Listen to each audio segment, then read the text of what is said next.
This channel does not promote any violent, harmful, or illegal activities. All content provided by this channel is meant for an educational purpose only.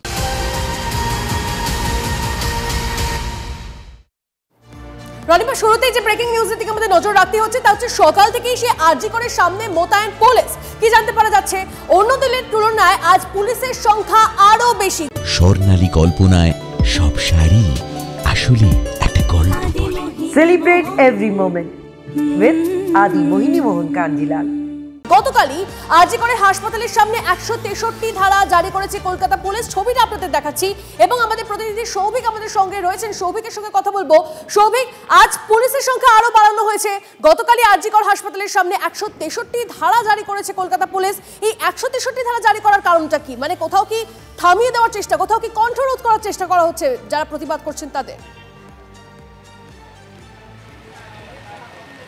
একদমই তাই। দেখো, বিগত দিনে আমরা দেখেছি যে আরজি করের সামনে যেসব আন্দোলনগুলো হয়েছে এই তিলোত্তমার মৃত্যুর প্রতিবাদে, এবং সেই আন্দোলন কিন্তু কোনো একটা জায়গায় গিয়ে পুলিশ কিন্তু সেই আন্দোলনকে আটকাতে ব্যর্থ হয়েছে এবং পুলিশ চাইছে যে এই আন্দোলন যাতে কোনো রকমভাবে আরজি করের সামনে না হয়। তার জন্যই কিন্তু কলকাতা পুলিশের তরফ থেকে 163 ধারা জারি করা হয়েছে গতকালকে। এবং এই 163 ধারার মধ্যে যেমনটা বলা হচ্ছে যে শুধুমাত্র যে আরজি কর হসপিটাল তেমনটা কিন্তু নয়, আরজি কর হসপিটালের ঠিক পাশাপাশি শ্যামবাজার মোড়, বেলগাছিয়া, অর্থাৎ এই হসপিটাল সারাউন্ডিং একটা এরিয়া তারা করেছে এবং তার মধ্যেই কিন্তু কোনো রকমভাবে জমায়েত, মিটিং, মিছিল কিছুই করা যাবে না। যদি করা হয় সেক্ষেত্রে কিন্তু পুলিশ আইনানুগ ব্যবস্থা নিতে পারে। এবং সেই মতোই কিন্তু আজকে সকাল থেকে কিন্তু আরজি করের সামনে পুলিশের সংখ্যাটা অনেকটাই বেশি অন্যান্য দিনের তুলনায়, এবং ঠিক সেই মতো এই মুহূর্তে কিন্তু যথেষ্ট পরিমাণে এখানে পুলিশ মোতায়েন রয়েছে। এবং বেলা বাড়ার সঙ্গে সঙ্গে কিন্তু যদি কোনো রকম আন্দোলন বা কোনো রকম মিছিল, বিক্ষোভ সভা যদি এখানে হয় সেক্ষেত্রে কিন্তু বলা যেতে পারে যে পুলিশ কিন্তু আইনানুগ ব্যবস্থা নিতে পারে আন্দোলনকারীদের বিরুদ্ধে। এক কথায় বলা যেতেই পারে যে বিগত দিন আমরা যেগুলো দেখেছি, অর্থাৎ এই আরজি কর এরপরে আন্দোলনকারীদের কি প্রতিক্রিয়া সবে খুব সংক্ষেপে জানবো। আন্দোলন, মারপিট, ভাঙচুর।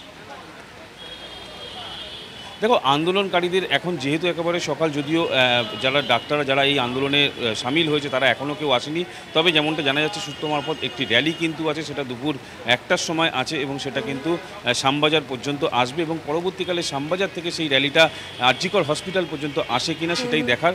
এবং সেক্ষেত্রে পুলিশের কি ব্যবস্থা নেবে। পুলিশ যেহেতু গতকালকেই ঘোষণা করেছে যে 163 ধারা, অর্থাৎ হসপিটালের সামনে কোনো রকম জমায়েত, মিটিং, মিছিল করতে দেবে না, সেক্ষেত্রে সেই মিছিলটি অর্থাৎ ডাক্তারদের মিছিলটি যদি আরজি কর হসপিটালের সামনে আসে সেক্ষেত্রে পুলিশের তরফ থেকে ব্যবস্থা নেওয়া হয়। অবশ্যই আমাদের নজর থাকবে সৌভিক সেদিকে। আপাতত তোমাকে ধন্যবাদ।